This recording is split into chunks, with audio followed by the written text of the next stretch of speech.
exercises. The second part is your focus. And here I mean both externally, what you look at, but also internally.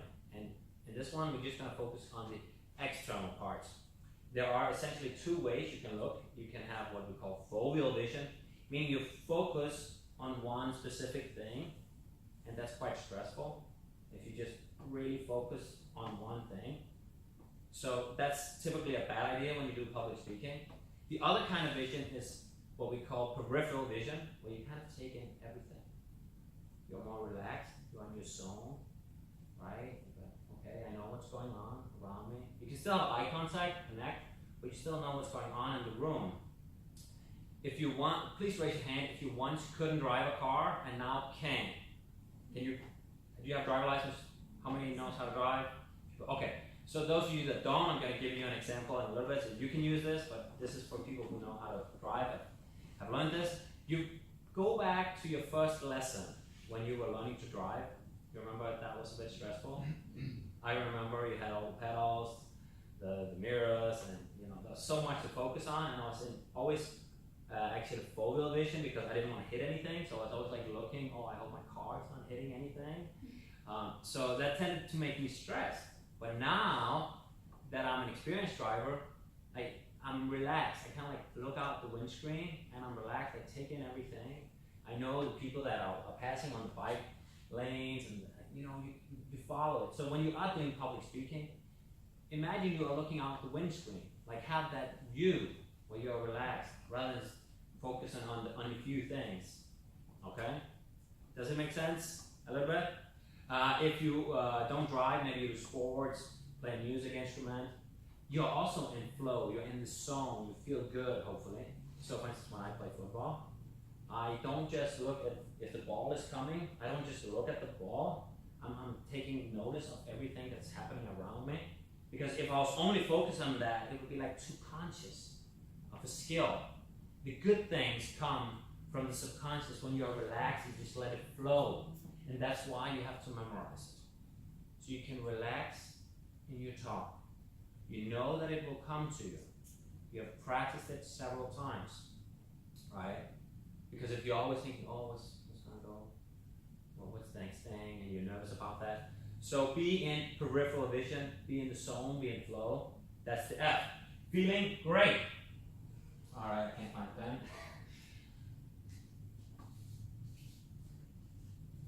Feeling. The next point is something everyone struggles with, but it is very, very, very powerful if you can do this. And you can actually make all the mistakes in the whole world almost if you get this one thing. But it's hard to do.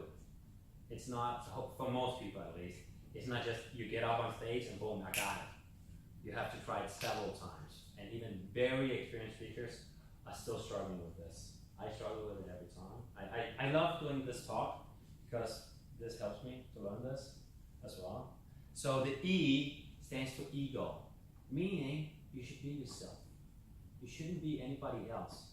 I mean, there are people that spend their entire life trying to be someone else. Can you be relaxed on stage if you're trying to be someone else? No, you cannot be relaxed. So you want to be yourself, right? So how do you do that? That's the tricky part. To be yourself, we're afraid to be judged, so we want to do well, right? So, for instance, all the time when I talk, I often get these questions. I ask myself, I hope they like me. I hope my talk's good. What's the next point I should say? Did I forget something? What does it do to my talk? It makes me not focus on you. The focus should be on you, not on me. It's not important to me. So what do? It's kind of like meditation. When I get the thought, I'm thinking about something else, I then think, I should focus on you. I should connect all the time. Connection. So you cannot not think about something. You cannot think about, don't think about a pink elephant, the classical example. Then you start thinking about it, right? So instead you think about something else, you think about your audience, you connect with them. So you refocus on your audience. So that's the first trick you can use. It is to refocus on your audience when you become self-aware. And it happens to almost everyone. Okay? The next part is sharing the 3 F's, which I love. It is the first time you do something. Typically, you don't do it very well. Your faults and your fuck-ups. So you share those. People will find you likable and be like, oh, this person shares some mistakes. You know, I know the scientific community. It's almost always about sharing what went well, never about things that didn't go well. If you do this as well, when you have a talk and you share, oh, I made this and this mistake, I spent hundreds of hours in the lab doing this and found out it was worth nothing, people will, you know, find you credible as well when you share your great results. So it's really worth doing that. So you can share your first times. I remember the first time I had to make a presentation in a speech club called Toastmasters. I prepared really well. I had a great quote. I thought, this is awesome. Kick ass right away. And then I got nervous. And I started saying something really boring. Hi, I hope you're doing well. And can anybody hear me? You know, this kind of boring stuff. So that was my first time. And it's about learning. It's about growing. You have some faults. For instance, I always check my zipper 100 times. I don't know, for some reason. I'm afraid it goes up. That's my thing. And you share your fuck-ups. I remember when I did my bachelor project as an engineer, we were working with viscosity, and the project was about keeping the viscosity the same over a temperature range. And we were gathering data, and everything looked quite well. The theory matched what we were thinking, but there was one graph that didn't make sense. So we spent a lot of time discussing this in our group with our supervisor and our co-supervisor, and they also couldn't understand this doesn't make sense. And then we handed in the project. The night before, I couldn't find the graph, so I was just like, I'll just remake it. I went into Excel, remade it, and I was like, that's not what we were supposed to plot. It looked different now. And we had spent so much time discussing that graph. That was really a big fuck up, you know, doing that. And the next day we were thinking, should we not present it to our supervisor and just hide it or not? But actually we did share it, and he was happy we did it. And also the examiner, he said, yeah, it's brave of you, you share it, you made the mistake, and we still got a good grade. So if you dare to be vulnerable and share these things, people will not only like you, but also your other good results will be more credible. So that is a tip, to be yourself. You can prepare that from home. You have some stories that didn't go so well. All right, that's the ego part. A, this is a good one. I love this one because public speaking and life, I find it to go quite well hand in hand. When I develop as a person, I see it reflects on my performance on stage, how well I do. And A is about accepting. We come up here, this is a learning zone, we want to learn. We accept we make some mistakes, but it's hard sometimes to accept the mistakes, but it liberates energy.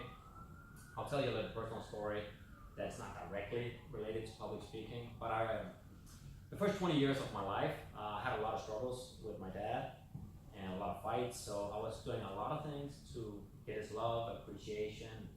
So, and I knew one thing that he really liked, that he cared about, that was science and doing well in school. So I signed up at D2, the engineering school, and after 6 months, I came home, and the last exam, I had 13.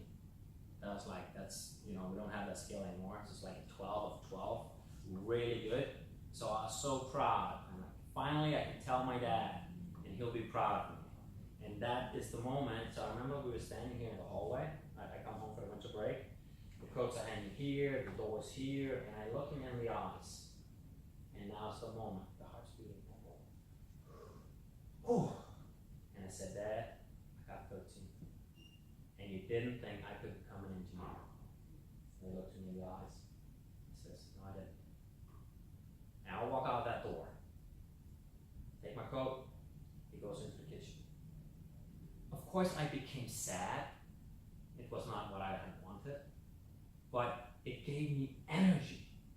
Later on, I accepted, you know what, I could go to Mars, come back, and I would still not get that thing I wanted. It liberated me.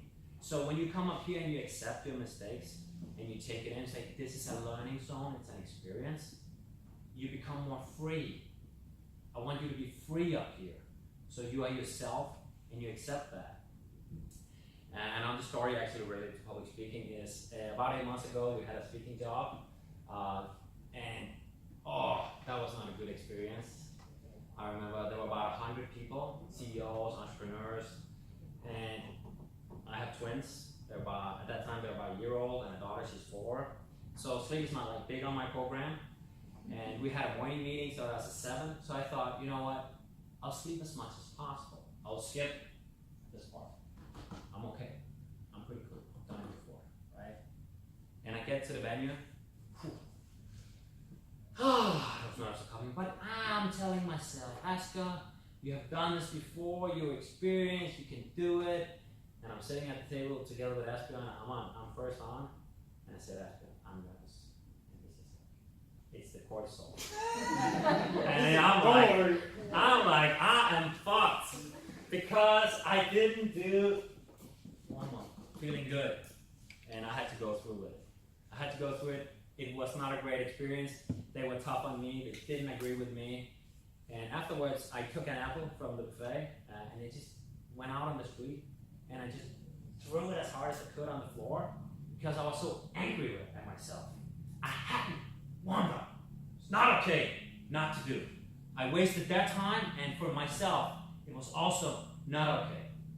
But I accepted it after a day. You know what? This is a learning experience. You're here to learn, you're here to grow, you're to get better, and I can fucking tell you that I've done this one day. I have done it, I learned my lesson, and I want you to do it too. Maybe you pay the price for not doing it one time. Or maybe you're cool, you can do it. That's all. So that is the A, acceptance. Accept where you are in life and learn.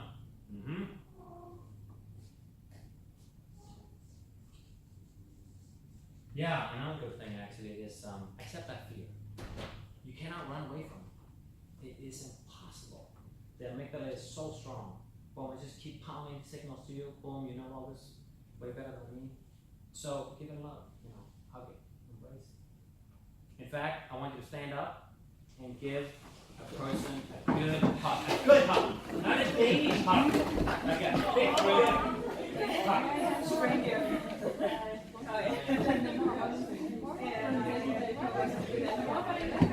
Alright guys, sit down. Another good thing about touching people, connecting, hugging, I want you to remember this, an emotion combined with a physical, what did you call that, John? Oxytocin. No, you say information combined with physical, emotion, moving, makes you remember. Emotion combined with information becomes a long-term memory. Yes. That's why you want to put emotions. He just put emotion into his story about his dad. You'll never forget that story. You'll maybe forget what he said. You'll never forget the fear now because he puts his dad into it. It's so good. But also now I wanted you to hug, right? So you had physical, you were moving. Another thing is I always greet people when they come here. People think it's to be polite. That's also the reason. But it's also to connect, right? And we have a touching, so it makes me more relaxed. So if you come to the venue, talk to people. Smile with them. Make small talk. You relax. I know you are, all of you are already a little bit. So that's a good thing. Of course, if there are 1,000 people like you when you were talking, that's a little bit hard. But connect with a few, right? And be like, oh, they're great people, right? So that's a good idea. Come early to the venue, get acquainted, and you start relaxing more. If you can, come to the venue before, see the room. You can imagine things and be prepared. And did I come before? Yes. Yes, I did. Right. I showed the pictures to Aspen. Yeah, I came because I want to be more present, have more energy, not to, So we also knew the room. That's an important thing. If you can, have people send pictures. Today you can go on the internet. It's not that hard. Find how it maybe looks. If it's a conference, come early in the morning so you know how it looks later. Okay, that's the A. The last part is something a lot of you put down, important, is time for practice. I got bad news for you.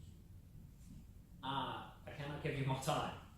We have 24 hours in a day, but what I can give you is tools to prepare and to know whether your speech is good or bad before you come up on stage. If it's bad, I hope you change it. How would that be for you, knowing you come up on stage and it's a good talk. How would that be? What do you think? Would it help you knowing this is good, it works, people remember it? Elena? Yeah, how's that? Not Elena. How would you feel confidence-wise? Would you relax more if you knew this is a good talk, people can remember it? Yes, right. So how do you do that? You do like you always do. You're a scientist, you use the scientific method. What is that? You make a hypothesis, right? This is short version. You make an experiment, you gather some data, and you evaluate. So how do you do that? For instance, you invite 3 of your colleagues and say, can you, come listen to my talk during lunch? And you present it to them. And you don't ask them afterwards, did you like it? Because they're nice. They will say, yes, I liked it. So you ask them, what do you remember? You give them a paper and say, what is the key message? Maybe you have 5 key points. Do they remember them or not? Remember 1, you keep that thing that worked. Before they don't, you change it. You keep improving. If you get 3 or 4, you're doing well. Most people will remember 1, 2 from an average presentation. Very rarely 5. Go for it, of course. But if you get 3 or 4, just know this is a good talk. It's working. So you can make the hypothesis, which is, let me put in a ton of data, lots of text on the slide, let me skip stories, example, let me talk really, really fast because this is a very, very, very important message I have for you. And then be like, oh, blah, blah, blah. Done. Right? Successful talk, no one remembers the thing. Right? Or you can make the other one. Let me give them the overview. Let me inspire them. You're also here to inspire. It's not just give information. Give, inspire with your information. Because that moves people to take action on your ideas. You have some great knowledge, but if you don't communicate it, there's no value. Right? So you can put in stories, examples, metaphors, analogies, and just give them the overview. Then they can come read your articles, come up, talk to you afterwards. You don't have to give them all the details. You drown in details if you do that. You make a hypothesis. See whatever works best for you. I know from experience. So that's rehearsal. You invite some friends for lunch, have them listen to it. Do like Ashton said, record it, listen to it when you're on the bus, when you're on your bike. There are some studies that showed that they took people who studied rhetoric and they had them practice in different ways. One group practiced in front of the mirror, one group practiced in front of one person, and another group practiced in front of 4 people. Who do you think did best? Yes, the 4 people group. So the more people you can gather, the better. It's more realistic. So you use your break, your lunch break or whatever. You help each other, you're a team, maybe you should make some agreements. Hey, I listen to your talk, you listen to mine, right? This is also a day for this. So this is rehearse part.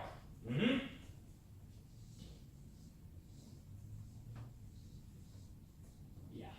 So that's the thing. Feeling, you do your warm-up with breathing. You can do it also during. And what was the other thing? What is it? Focus. Peripheral vision. Ego, you be yourself. Refocus on your audience when you lose your message. And you share 3 F's. Thoughts, first times, and photos. And you'll be different. Oh my God, you'll be different. Accept that it's a learning journey and rehearse. You relax when you rehearse, you know it, boom, it comes to you. That's it, and we keep a break now, I think, right? Before the break, I have 2 things. And we'll do the one thing before the break. Because we will start a memorization technique. So, in 2 minutes, we will have found the 4 best to memorize. It's done in 2 minutes. Or with 6 or 4 it ends up. And you stand up. Before you stand up, come here. Okay, yeah. So, this is the memory technique rehearsal. You say your name. Hi, I'm Asger. Asger. Hi, I'm Asger. Niels. Hi, I'm Niels. Hi, I'm Teresa. Sultan. Hi, I'm Sultan. Hi, I'm Sultan. You take the name of the next person. Okay? And the first one, when you forget the name you have taken, you're out. You're out. You understand the exercise? Let's do it. Let's do it. Can we do it over there? I think they're more spaced out. Yeah, but let's. Everybody understands. Who doesn't understand? Who does not understand the exercise? You take the name. Raise your hand if you understand it. Yes. Good. Got So we do it over there. It's going to take 2 minutes. it. You start. Yeah, that's the easy one. You start with your own name, and you take the other person's name. Hi, I'm Espen. You just go around, say hello to We are everybody. in the game now. You have to be honest. You have to be honest.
Okay. Yes. Stop. How many are left? Raise your hand. Okay, you are left. What did you do? How did you remember the name? Repeat. Just repeat in your brain. And that's what you do when you take an exam. It's so simple. Why did the others got confused? What happened? Didn't pronounce it. Pronounce it. Oh yeah, it's the other people's mistake already. Okay. Last thing, your oxytocin is very high now because you have been touching people and looking in the eyes of people. So, are you tired now? How do you feel now? Are you tired? No. How many? Smile. How many is happy now?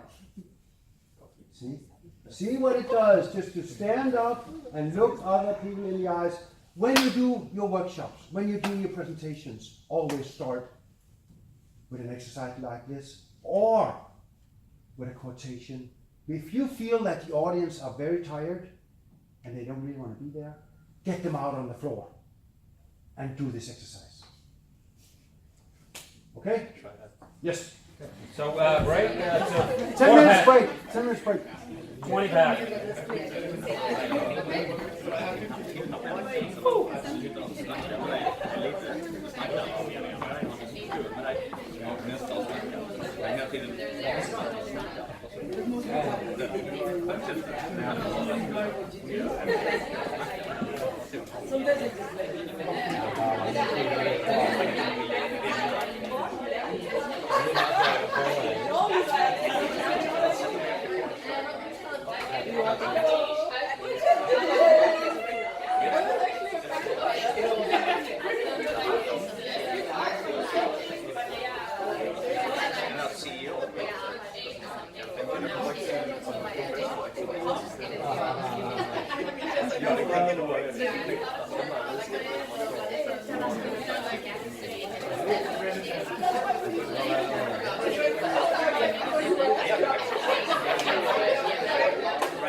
ikke kun sex, det er lige så meget, at og lige røre ved hinanden, og kontakter, og det er faktisk noget, som mennesker sammen er rigtig mere.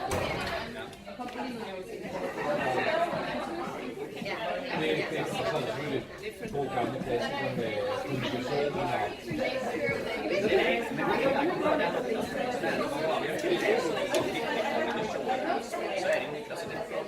og det er også en klasse, der er rigtig meget